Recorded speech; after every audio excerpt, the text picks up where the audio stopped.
जय श्री राम।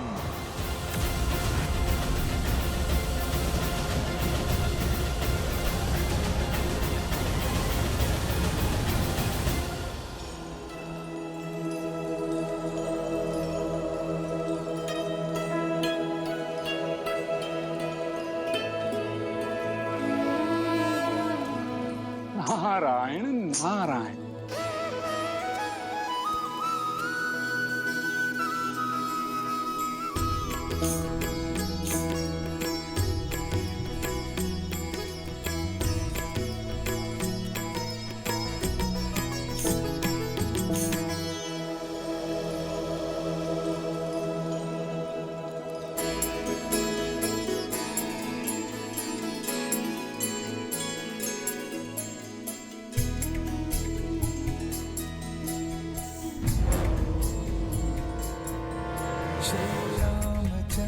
कृपालु भजु मन हरण भव भय दारुणम नव कंज लोचन कंज मुख कर कंज पद कंजारुणम कंदर्प अगणित अमित छवि नव नील नीरज सुंदरम पट पीत मानहु तड़ित रुचि सुचि नौमि जनक सुतावरम।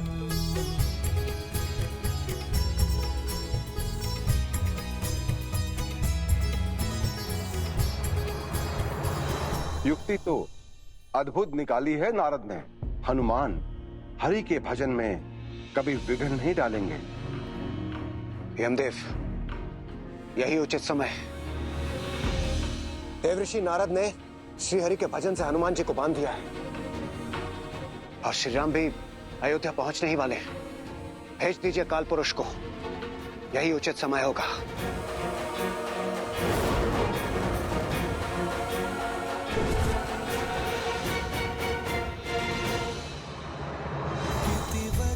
तुलसीदास शंकर शेष मुनि मन रंजनम मम हृदय कुंज निवास कुरु कामादि खल दल गंजन।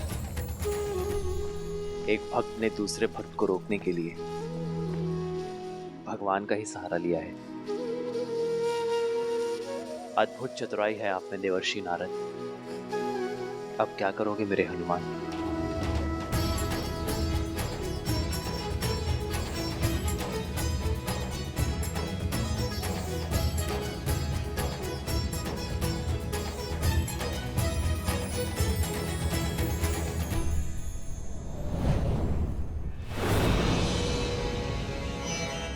काल पुरुष, आपके प्रस्थान करने का समय आ गया है।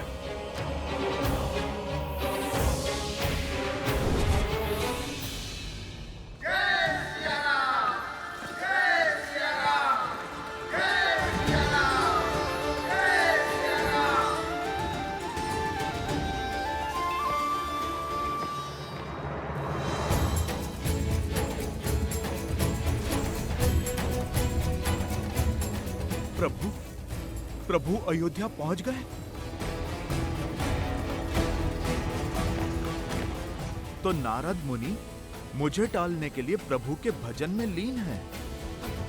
मैं उन्हें रोक तो नहीं सकता, किंतु एक भक्त दूसरे भक्त की भक्ति में रम तो सकता है।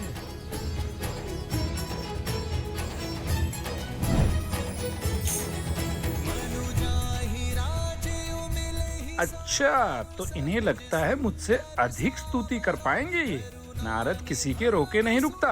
नारायण नारायण।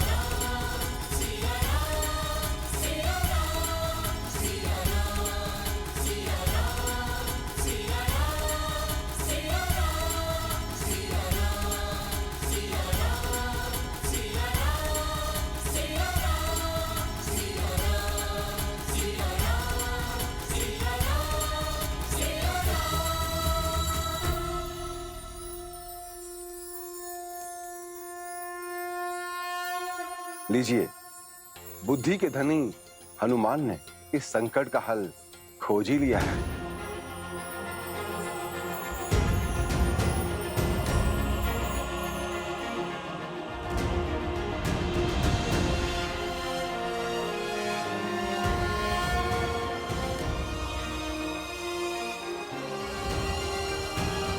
मान गए हनुमान जी, प्रभु के परम भक्त तो केवल आप ही हैं। मुनिवर, ये तो आपकी कृपा है, किंतु आज ये भक्त इस भक्त के प्रश्नों से बचने का प्रयास कर रहा है। नारायण नारायण। आपकी राजनीति मेरी समझ से तो परे है। एक और उधर बताया तो दूसरी ओर इधर। अब देखिए हनुमान जी, मैंने तो वही किया जो मुझे कहा गया था। आप इस समय श्री राम के साथ नहीं हो सकते। हनुमान जी, मेरी चाल का केवल यही कारण है। प्रभु के साथ नहीं हो सकता अर्थात? अधिक तो नहीं कह सकता हनुमान जी, किंतु इस समय आपका श्री राम के साथ होना नियति को स्वीकार नहीं है हनुमान जी। और मेरा कार्य केवल इतना ही था कि मैं आपको श्री राम से दूर ले जाऊं।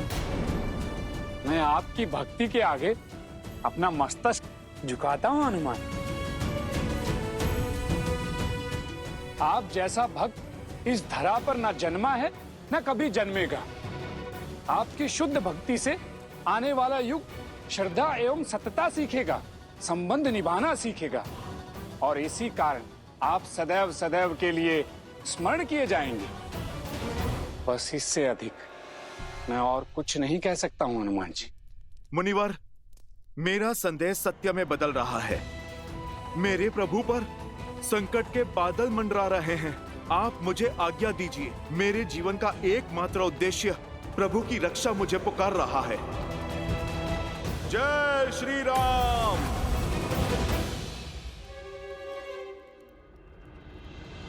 प्रभु,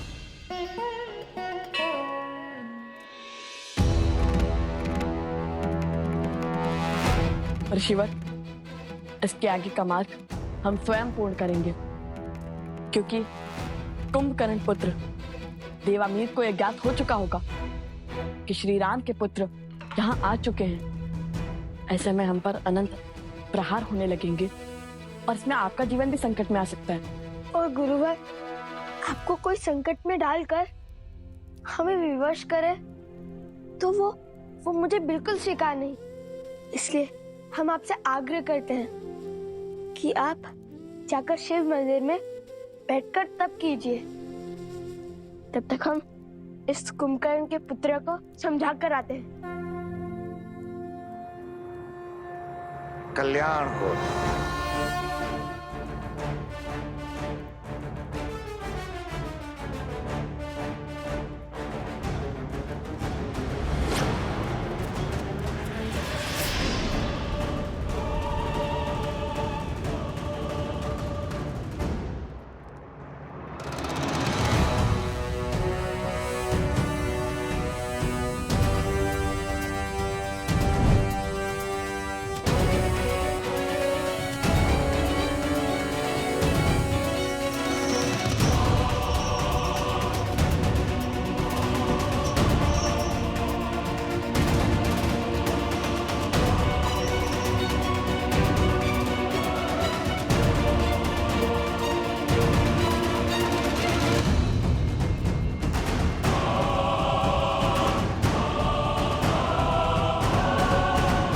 चिंता की कोई बात नहीं है माँ।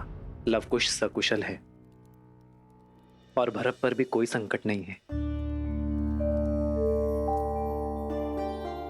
मेरे भरत ने युद्ध जीत लिया है और मैंने भरत को उसी क्षेत्र में उसके 2 पुत्रों के नाम से राज्य तक्षशिला और पुष्कलवती स्थापित करने का आदेश दे दिया है।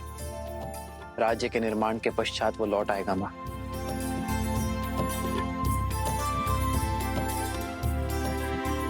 अब जैसे मेरे चित्त को शांति मिल गई है माँ। ऐसा आभास होता है जैसे धर्म स्थापना के सभी कार्य संपूर्ण हो गए।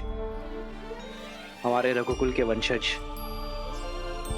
राज्य की बागडोर संभालने के लिए इस वंशज को आगे ले जाने के लिए पूर्णतः सज्ज है। लगता है जैसे मेरे कंधों से बहुत बड़ा भार उतर गया है।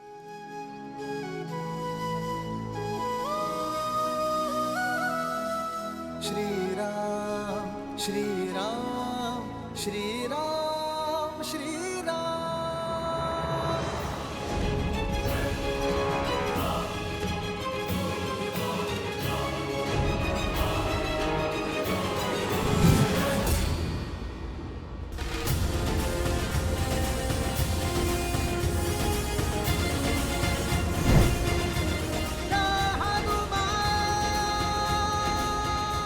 पहले मेरी माता के प्राण लिए, फिर लक्ष्मण भैया को छीना।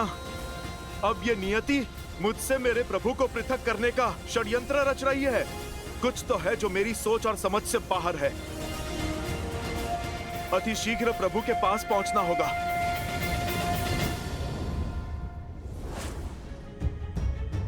प्रणाम ब्रह्मदेव। काल पुरुष को रिक्त हाथों लौटना पड़ा क्योंकि हनुमान अयोध्या की ओर अग्रसर हैं। हनुमान के होते श्री राम अपना देह कैसे त्यागेंगे? समाधान समस्या में ही छिपा है इंद्रदेव। हनुमान किसी की नहीं सुनेंगे सिवाय श्री राम के। तो अब क्या किया जाए ब्रह्मदेव?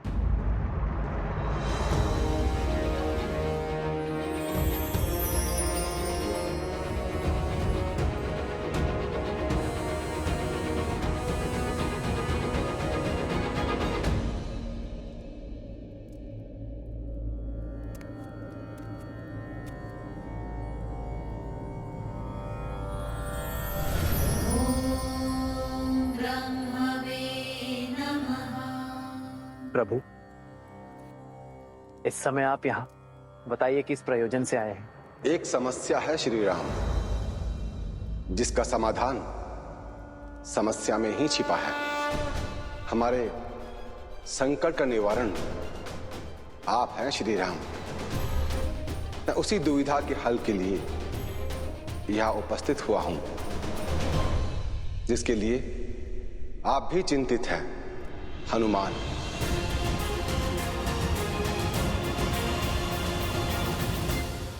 ये उन्हीं के आने का संकेत है जिनके प्राण आप में बसते हैं। किंतु आपके प्राण तो केवल धर्म में बसते हैं। जिस धर्म के पथ पर चलकर आपने अपने ही अनुज लक्ष्मण को मृत्यु को पाने की आज्ञा दे दी, जिस धर्म की ज्योत को प्रज्वलित रखने के लिए देवी सीता ने अपने प्राण त्याग दिए, उसी धर्म को आगे बढ़ाने के लिए, जीवन चक्र को आगे बढ़ाने के लिए, नए युग के आगमन के लिए, त्रेता के अंत और द्वापर युग के शुभारंभ के लिए आपको जाना होगा प्रभु, ताकि आपका अगला अवतार इस धरा को तृप्त करे और संसार को नई सीख दे। पर जब तक हनुमान यहां है तब तक ये असंभव है। आपको हनुमान को समझाना होगा। कैसे, ये तो आप जाने, किंतु करना आपको ही होगा प्रभु।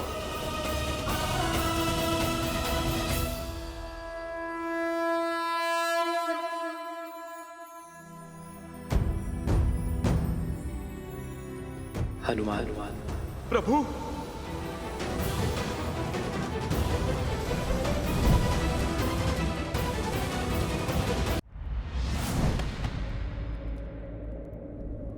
प्रणाम प्रभु। हनुमान, मैं तुमसे कुछ बात करना चाहता हूं। इस तुच्छ भक्त में इतना सामर्थ्य तो नहीं कि मैं आपसे कुछ कह सकूं, किंतु मैं इतना अवश्य समझ चुका हूं कि कुछ तो घट रहा है जो मुझसे छुपाया जा रहा है। प्रभु, कोई तो सत्य है जिसे मुझसे पृथक रखा जा रहा है। इसलिए प्रभु, मैंने निर्णय लिया है कि अब मैं आपको एक क्षण के लिए भी अकेले नहीं छोड़ूंगा। मेरे नहीं होने पर उस काल के पग अयोध्या तक पहुंचे, किंतु अब मेरे रहते वो काल इस अयोध्या में पग धर के दिखाए। ये चुनौती है मेरी उस काल को। अब काल का काल बनेगा ये हनुमान।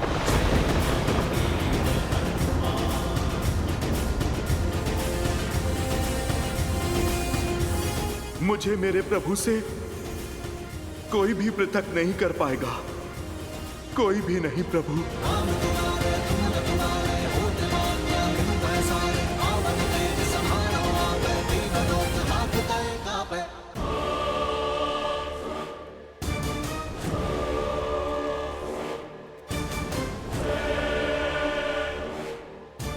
तो तुम हो उस राम के पुत्र, तुम भी उसी की भांति तुच्छ दिखते हो। निर्बल बनवासी से तुम्हारे पिता राम ने मेरे पिता की हत्या की। संसार समझता है वो महान है, वो बहुत बड़ा योद्धा है, किंतु सत्य तो ये है कि उस राम में इतना सामर्थ्य नहीं, वो इतना महान नहीं कि बल से मेरे पिता श्री कुंभकर्ण और पितामह रावण को मार सके। छल किया था उसने, छल। आज मैं उस राम को राक्षस कुल की शक्ति से अवगत कराऊंगा, किंतु उससे पूर्व तुम्हारे हाथ खोल तुम्हें लड़ने का अवसर दूंगा। क्या करूं, मैं उस राम जैसा छलिया जो नहीं हूं।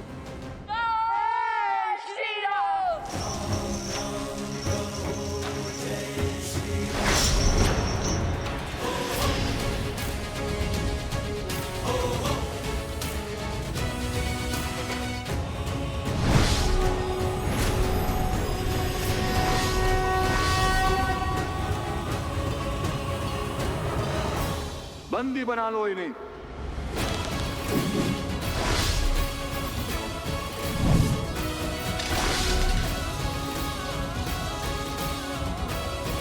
जिनका नाम इतना अनादर से ले रहे हो, अब हम तुम्हें उनका परिचय देते हैं, उनके नाम लेने का ढंग सिखाते हैं। रघुकुल शिरोमणि, कौशल नरेश, अयोध्यापति, दशरथ नंदन श्री राम। अहंकार के इसी मद में, शक्ति के इसी मद में तुम्हारे पितामह भी मृत्यु को प्राप्त हुए थे। सुना है वो रावण भी हमारे पिताश्री के नाम के आगे श्री लगाने से कतराता था, क्योंकि श्री से राम संपूर्ण होते हैं, क्योंकि श्री में सीता है और सीता से राम, सिया राम की शक्ति है उसमें। अंत में वो रावण भी श्री राम कह के ही तो मरा था।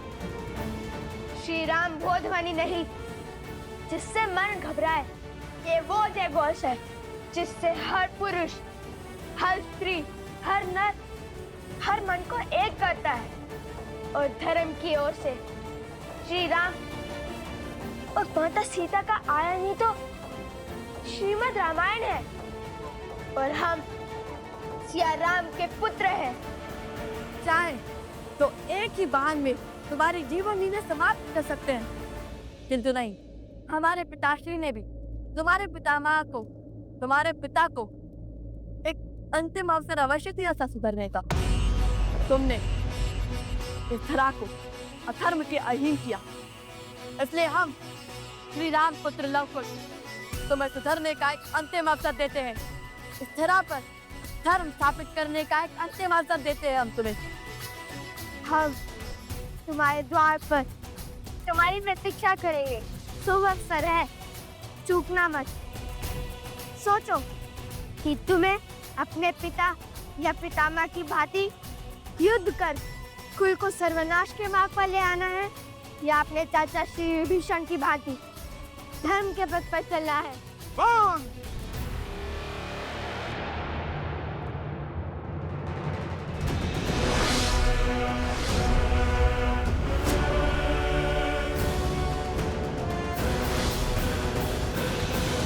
था, विश्वासघाती था वो विभीषण, जो शत्रु के आगे नतमस्तक हो गया। उसके मार्ग पर चला तो जीवन भर अपने पिता के बलिदान की पीड़ा नाग बनकर ढकती रहेगी मुझे। पिताश्री ने कहा था, विभीषण चाचाश्री ने राम का साथ देकर भूल की, पाप किया, रात्र धर्म से विमुख हो गया वो।